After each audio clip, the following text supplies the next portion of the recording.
Hello, this is wmpyr. For today's video, it's going to be a battle between the tools. Alright, on this side we have the SOGfari machete, which is actually the smaller version of the machete that SOG has available. And then over here we have the FASTHAWK, which is also the smaller version of the Tomahawk that SOG has available. Both of these tools are made from SOG. Excellent, very, very cool tools. And if you could comment below which one you like better, very, very cool. I like to hear that, okay? And in this video, I will reveal which one I personally prefer, okay? First off, we're going to start with the SOGfari machete, okay? The reason why I got this bad boy is to make videos for you guys using Eskrima techniques, okay? Using the Filipino martial arts and apply it onto the machete blade and show you guys what that looks like. Alright, so that was the primary reason why I got this, and the reason why this is also the smaller one instead of the larger machete. For that purpose, it works very, very good. So for Filipino martial arts, this has worked very well for me. The handle, the blade. The only one gripe that I have is the sawback on here. Of course, if you are using this machete out like in the jungle or in your garden or something like that, the saw might come in handy. But for Filipino martial arts, I'm not saying that this is necessarily a bad thing, because you can utilize it, and you also want to develop this kind of control to where you can have it like this and not hurt yourself. Okay, you do want that kind of control, but as a beginner starting out, this to me is actually a minus. We could do without the saw, specifically for Filipino martial arts training. That's all I'm saying. Alright, so now once that is said, this is a machete. A machete seems like in the modern age today, this is the modern age sword. It's very practical. There's a lot of different usages.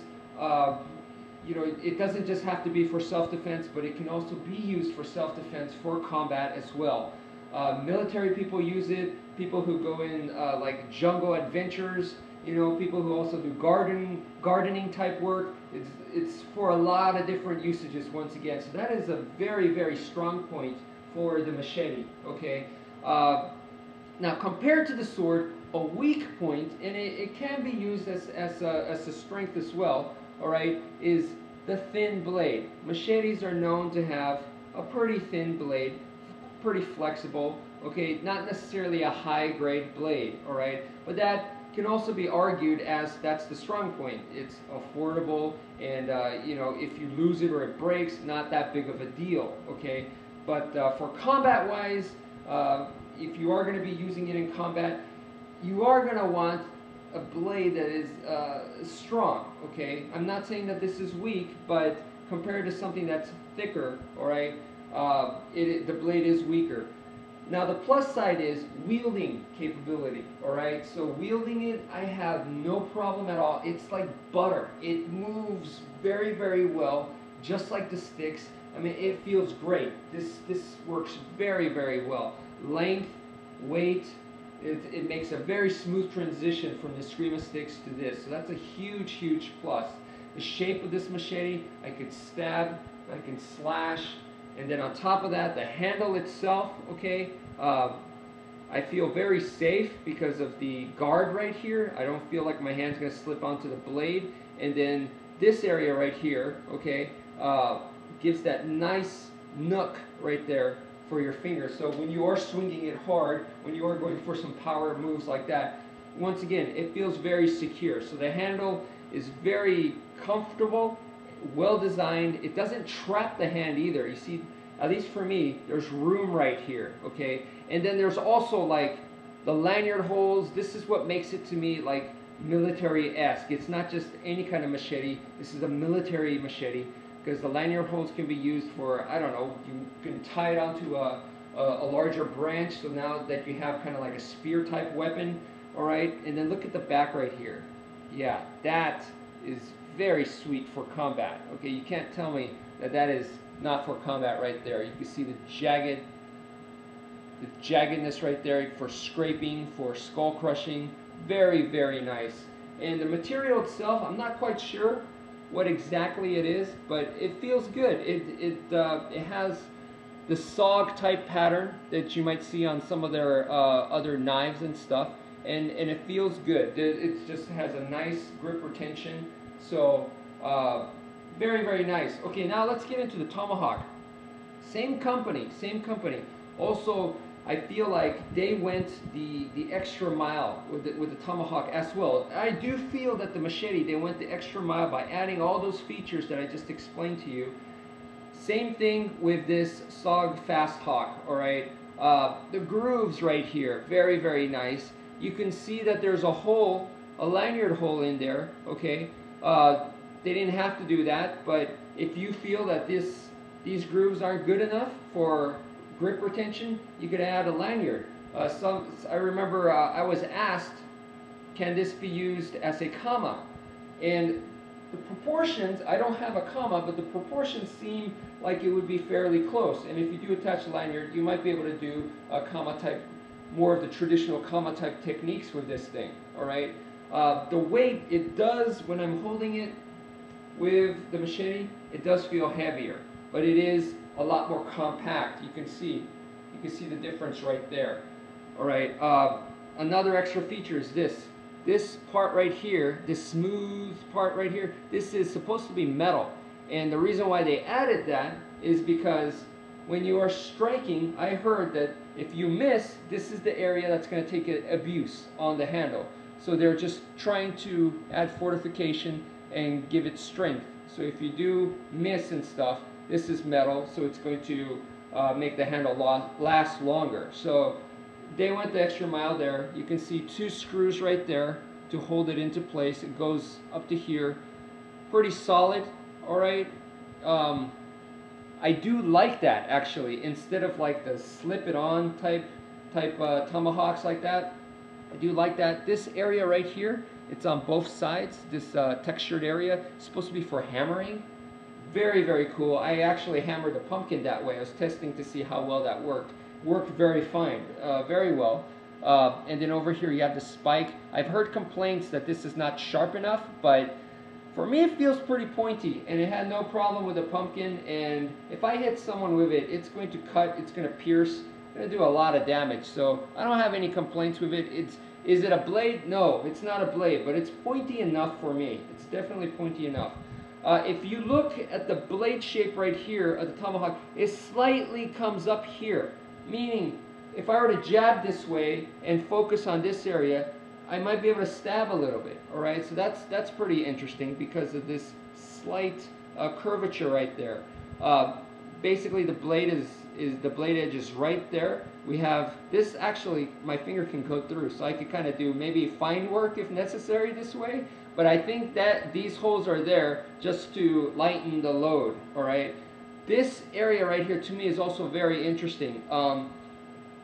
The way this hooks right here, you see, I could hook it like this on my arm without fear, okay? Without fear. You see, I hooked it no problem like that, okay? It's not like I practiced that.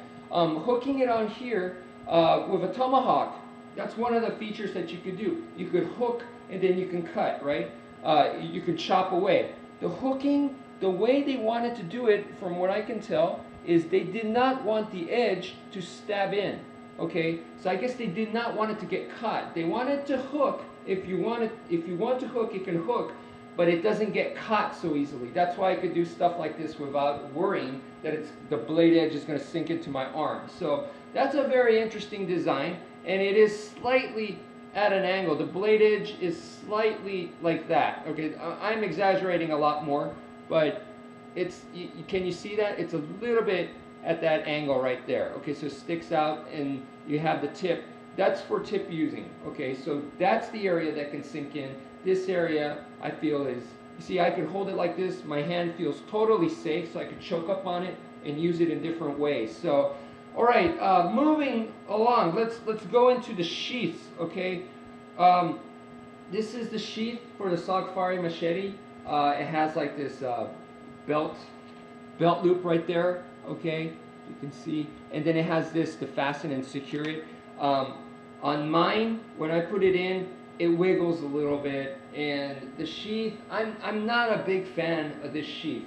Okay, I feel like it's definitely not as well done as the sheath for the FASTHAWK, okay? For one, we got these very nice buttons right here, these buttons right here that open up, snap buttons, and they,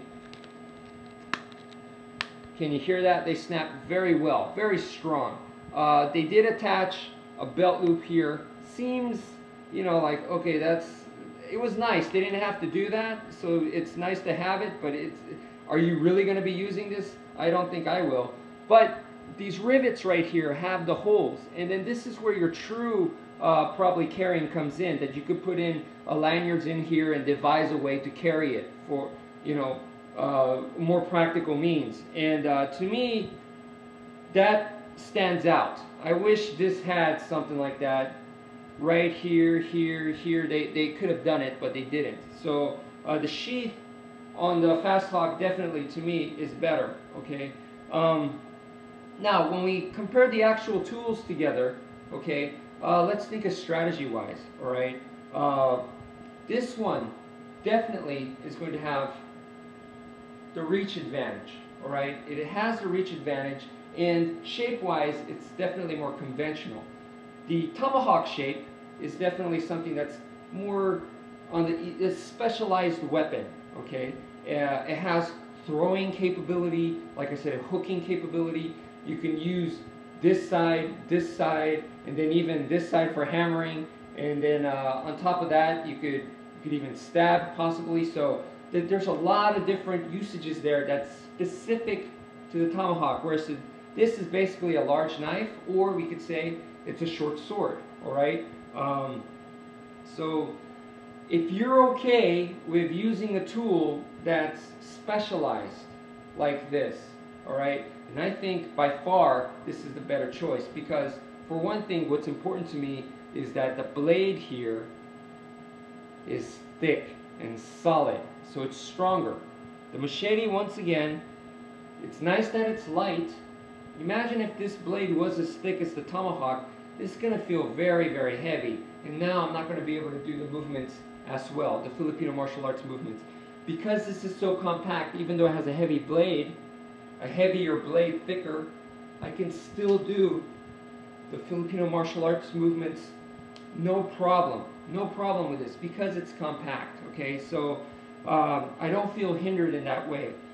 What about reach, you might say? Well, we can't throw it, all right? If you throw it, you better hope you have a backup weapon, and while they're distracted, you're charging in there with something else. Hope, you know, that's the way I would use it. I wouldn't just throw it and then just cross my fingers and hope that that ends it, all right? But as far as reach goes, you know, in the modern day age, we live in a time where we have firearms. And as far as reach, distance goes, firearms has been king, complete king. So in that case, in a close quarter situation, you can have a firearm, or you can have something like this, and basically you're going to want to do a lot of damage in close range. And I feel that because of the weight, because of the thickness of the blade, because of the way it's designed and shaped, this will do a lot of damage in close range. Tons and tons of damage. So in this sense, in close range, it's just as good as a firearm in close range. I feel that way. If you know what you're doing with this, if you are skilled, that this is devastating. From far range against a firearm, you have no chance. Same with this. Even though this has longer range, in far distance against the firearm, you have no chance. Okay, close up, which in close range, CQC, close quarters combat, I feel that this is going to do more damage than this. Okay, not to say that this can't. Okay, depending on you, the individual, you might have a whole lot of skill with this.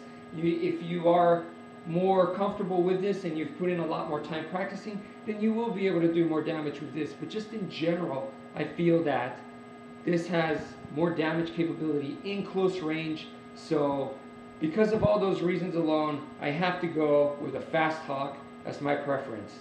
Alright, so it's just an opinion, not to be taken seriously. And thank you again to Great Bear 1982 for sending me this. Thank you for watching. Take care.